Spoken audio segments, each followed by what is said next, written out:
నమస్కారం ETV news కి స్వాగతం. ముందుగా ముఖ్యాంశాలు.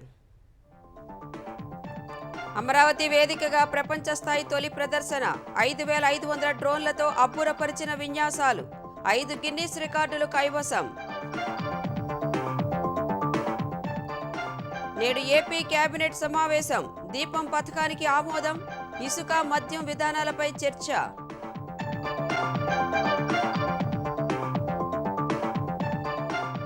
విదేశీ సంస్థ నుంచి ధరణి పోర్టల్కు విముక్తి. ఎన్ఐసికి అప్పగింతతో రైతుల భూములకు రక్షణ. తెలంగాణ రెవెన్యూ మంత్రి పొంగులేటి వెల్లడి. పల్లెల ముంగిటకే పౌర సేవలు. సిటిజన్ చార్టర్ మలిదశ సేవలకు కేంద్రం సన్నాహాలు. నిర్ణీత వ్యవధిలో ప్రజల ఫిర్యాదుల పరిష్కారమే లక్ష్యం. నేడు చైనా అధ్యక్షుడు జిన్పింగ్తో ప్రధాని మోదీ భేటీ. ఎల్ఏసీ వద్ద 2020 నాటి పరిస్థితుల పునరుద్ధరణ ఒప్పందం తర్వాత తొలి సమావేశం. వయనాడ్లో నేడు ప్రియాంక గాంధీ నామినేషన్. హాజరు కానున్న కాంగ్రెస్ అగ్రనేతలు. రాహుల్తో కలిసి తొలుత రోడ్ షో. బీరుట్లోని రద్దీ ప్రాంతంలో ఇజ్రాయెల్ దాడులు. 13 మంది మృతి. హిజ్బుల్లా స్థావరాలే లక్ష్యమని ఐడీఎఫ్ వెల్లడి.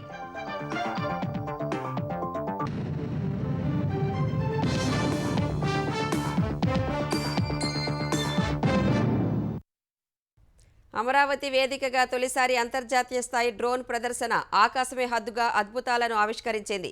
కేవలం 15 నిమిషాల్లోనే 5500 డ్రోన్లు వివిధ ఆకృతుల్లో ఆకాశంలో అబ్బురపరిచే విన్యాసాలు చేశాయి. సాంకేతికత సత్తాను చాటిన ఈ ప్రదర్శన చూపరులు ఔరా అనేలా సాగింది. గత 5 ఏళ్లుగా అభివృద్ధిలో కుంటుపడి నిస్తేజంగా ఉన్న అమరావతి అనతి కాలంలో 5 ప్రపంచ రికార్డులను సొంతం చేసుకుంది.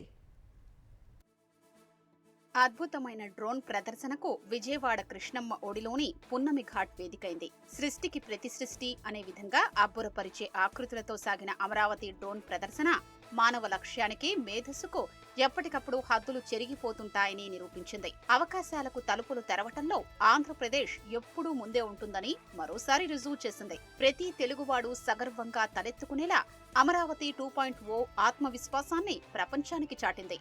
విశ్వవీధిలో వేలాది డ్రోన్ల వెలుగు జిలుగుల మధ్య తాను అన్స్టాపబుల్ అని అమరావతి నిరూపించింది.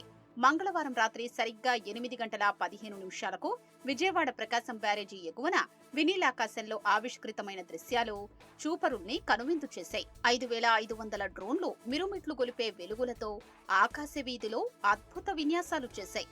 కళ్లు మూసి తెరిచేలోపు సాంకేతిక విన్యాసాలు నింగిలో సరికొత్త చరిత్ర సృష్టించాయి. 1911 నాటి పోస్టల్ స్టాంపు ఆకృతిలో డ్రోన్లు ఆహుతుల్ని అలరించింది.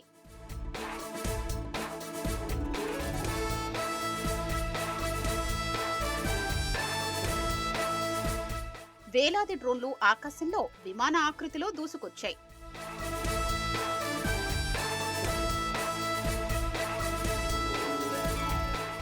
నింగి నుంచి ఒక్కసారిగా ఉట్టిపడినట్లు బుద్ధుని చిత్రాలు డ్రోన్లు ఆవిష్కరించాయి.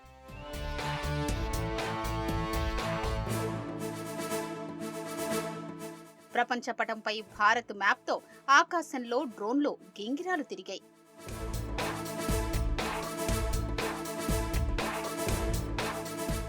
వివిధ రంగాల్లో డ్రోన్ల వినియోగానికి సంబంధించిన ఆకృతి చూపరుల్ని కట్టిపడేసింది.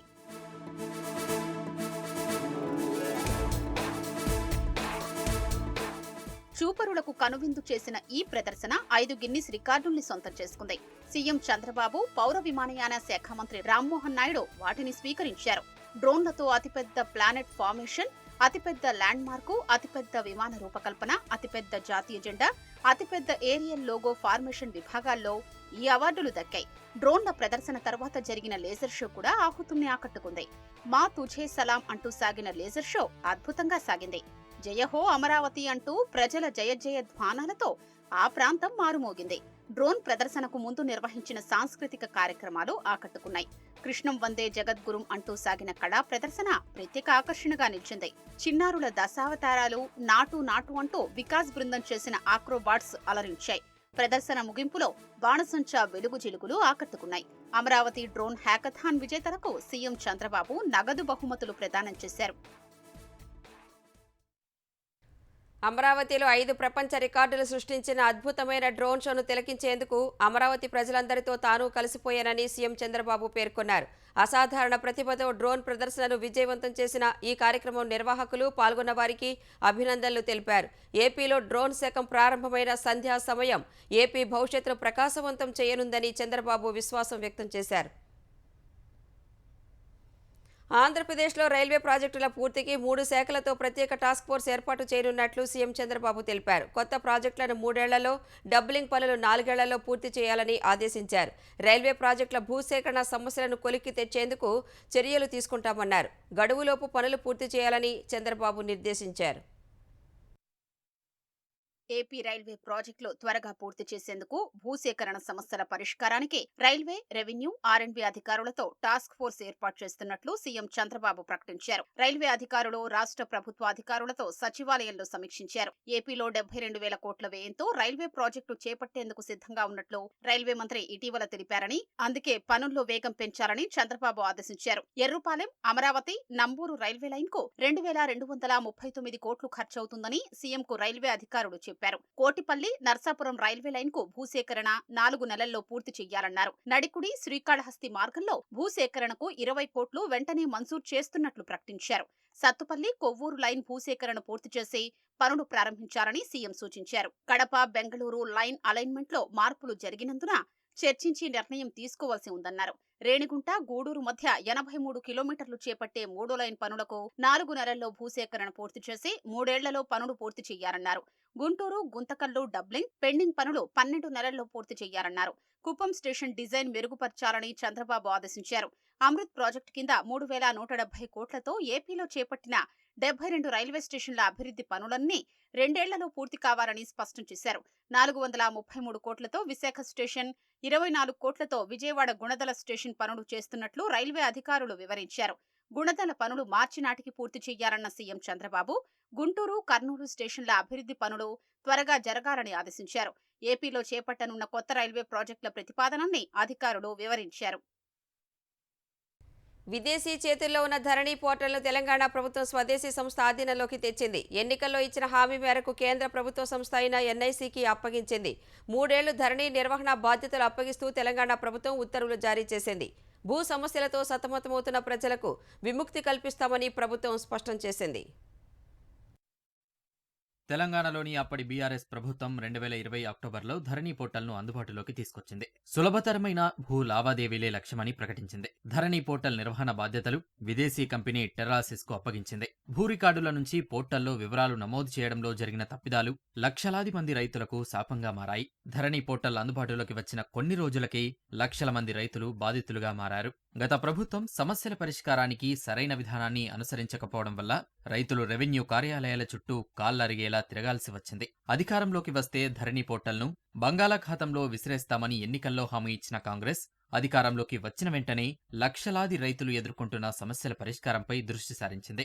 మాజీ ఎమ్మెల్యే, కాంగ్రెస్ సీనియర్ నాయకుడు కోదండరెడ్డి నేతృత్వంలో ధరణి కమిటీని ఏర్పాటు చేసింది. ఆ కమిటీ విస్తృతంగా పర్యటించడంతో పాటు పలు సమావేశాలు నిర్వహించి సమస్యల పరిష్కారానికి తీసుకోవాల్సిన చర్యలపై ప్రభుత్వానికి సూచనలు చేసింది. దాదాపు 3 లక్షల సమస్యలను ప్రభుత్వం పరిష్కరించింది. అయినా రైతులు ఏదో ఒక సమస్యతో వస్తుండడం, పెండింగ్లో ఉన్న సమస్యల పరిష్కారానికి కొత్త చట్టం అవసరమని భావించి ఆ దిశగా ముందుకు సాగుతోంది. పలు రాష్ట్రాలు అనుసరిస్తున్న విధానాలను అధ్యయనం చేయడంతో పాటు తెలంగాణలో రైతులు, వివిధ వర్గాల నుంచి అందిన సలహాలు, సూచనల మేరకు కొత్త రెవెన్యూ చట్టం ముసాయిదా సిద్ధం చేసింది. ప్రైవేటు సంస్థ ఆధీనంలోని ధరణి పోర్టల్ను ఎన్ఐసికి అప్పగించింది. స్వదేశీ సంస్థతో 3 ఏళ్లు ఒప్పందం చేసుకుంది. ఎన్ఐసి నిర్వహణ బాగుంటే మరో 2 ఏళ్లు పొడిగిస్తామని తెలిపింది. సాంకేతిక అంశాలు పూర్తి స్థాయిలో ఎన్ఐసికి బదిలీ కావాల్సి ఉండడంతో టెర్రాసిస్ కంపెనీ ప్రతినిధులు నవంబర్ 30 వరకు సహకరిస్తారని ప్రభుత్వం ఉత్తర్వుల్లో పేర్కొంది. విదేశీ కంపెనీ నుంచి ధరణిని ఎన్ఐసికి అప్పగించడం ద్వారా 71 లక్షల మంది రైతుల భూములకు పూర్తి రక్షణ లభించిందని రెవెన్యూ శాఖ మంత్రి పొంగులేటి శ్రీనివాసరెడ్డి చెప్పారు. ఎన్నికల హామీ మేరకు విదేశీ కంపెనీ చేతుల్లో ఉన్న ధరణిని స్వదేశీ సంస్థకు అప్పగించినట్లు మంత్రి తెలిపారు. తెలంగాణ వైద్య విధాన పరిషత్ టీవీవీపీని సెకండరీ హెల్త్ కేర్ డైరెక్టరేట్గా బలోపేతం చేసే అంశంపై వైద్య ఆరోగ్య శాఖ మంత్రి దామోదర రాజనరసింహ ఉన్నతాధికారులతో చర్చించారు. ఆస్కీ ప్రతిపాదనలపై మంత్రి సమీక్షించారు. ఈ సందర్భంగా ఆస్కీ ప్రతినిధులు పవర్ పాయింట్ ప్రజెంటేషన్ ఇచ్చారు. ఏపీలో వీవీపీ ఆసుపత్రులను సెకండరీ హెల్త్ కేర్ డైరెక్టరేట్గా మార్చడంతో తలెత్తిన వివాదంపై ఈ భేటీలో చర్చించారు. ఏపీ తరహా ఇబ్బందులు, న్యాయపరమైన సమస్యలు రాకుండా చూడాలని మంత్రి రాజనరసింహ అధికారులకు సూచించారు. టీవీవీపీ పరిధిలో ఉన్న జిల్లా, ఏరియా ఆసుపత్రుల్లోనే ఎక్కువ మంది చికిత్స పొందుతున్నందున వాటిలో అన్ని రకాల వసతులు అందుబాటులో ఉండాలని మంత్రి స్పష్టం చేశారు. భవిష్యత్ అవసరాలు, ఓపీ, ఐపీ పడకల సంఖ్యను కూడా దృష్టిలో ఉంచుకొని ప్రతిపాదనల్లో మార్పులు చేయాలని మంత్రి రాజనరసింహ సూచించారు. సికింద్రాబాద్ ముత్యాలమ్మ ఆలయంలో విగ్రహం ధ్వంసం చేసిన ఘటనపై ప్రభుత్వం చర్యలు చేపట్టినట్లు దేవాదాయ మంత్రి కొండా సురేఖ తెలిపారు.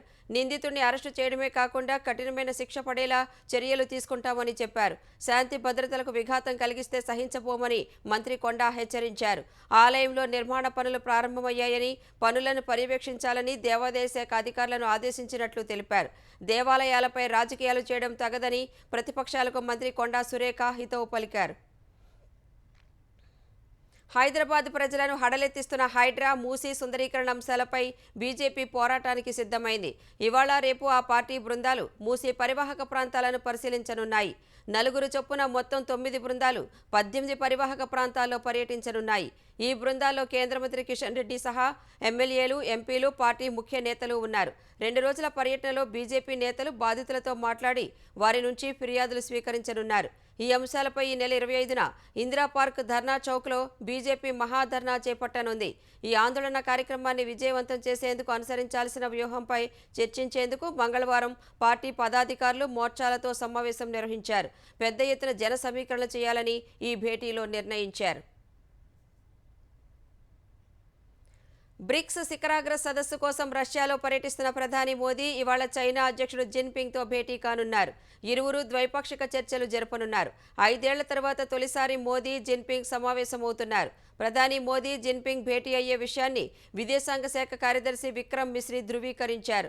వాస్తవాధీన రేఖ వెంట 2020 నాటి పరిస్థితుల పునరుద్ధరణ ఒప్పందం తర్వాత జరుగుతున్న ఈ సమావేశం ప్రాధాన్యం సంతరించుకుంది. మంగళవారం రాత్రి ఇరాన్ అధ్యక్షుడు మసౌద్తో సమావేశమైన ప్రధాని మోదీ ఇరాన్ను బ్రిక్స్ కూటమిలోకి స్వాగతం పలికారు. ఇరాన్, ఇజ్రాయెల్ మధ్య ఉద్రిక్తత నెలకొన్న వేళ అన్ని దేశాలతో సత్సంబంధాలు కలిగిన భారత్ వివాదాలను పరిష్కరించగలదని మసౌద్ అభిప్రాయపడ్డారు. చాబహార్ పోర్ట్ కారిడార్ సహా కీలక రంగాల్లో సహకారం పెంపునకు అనుసరించాల్సిన మార్గాలపై ఇరువురు చర్చించారు. పశ్చిమాసియా ఉద్రిక్తతలపై చర్చించిన మోదీ యుద్ధంలో అమాయక పౌరులు ప్రాణాలు కోల్పోవడంపై ఆందోళన వ్యక్తం చేశారు. తూర్పు లదాఖ్లో సైనిక ప్రతిష్టంభన ముగించేందుకు భారత్తో కుదిరిన ఒప్పందాన్ని చైనా ధృవీకరించింది. సరిహద్దు సమస్యలపై దౌత్య, సైనిక మార్గాల ద్వారా భారత్తో సంప్రదింపులు జరిపినట్లు చైనా విదేశాంగ ప్రతినిధి తెలిపారు. వాస్తవాధీన రేఖ వెంట గస్తీని పునః ప్రారంభించాలని నిర్ణయించినట్లు చెప్పారు.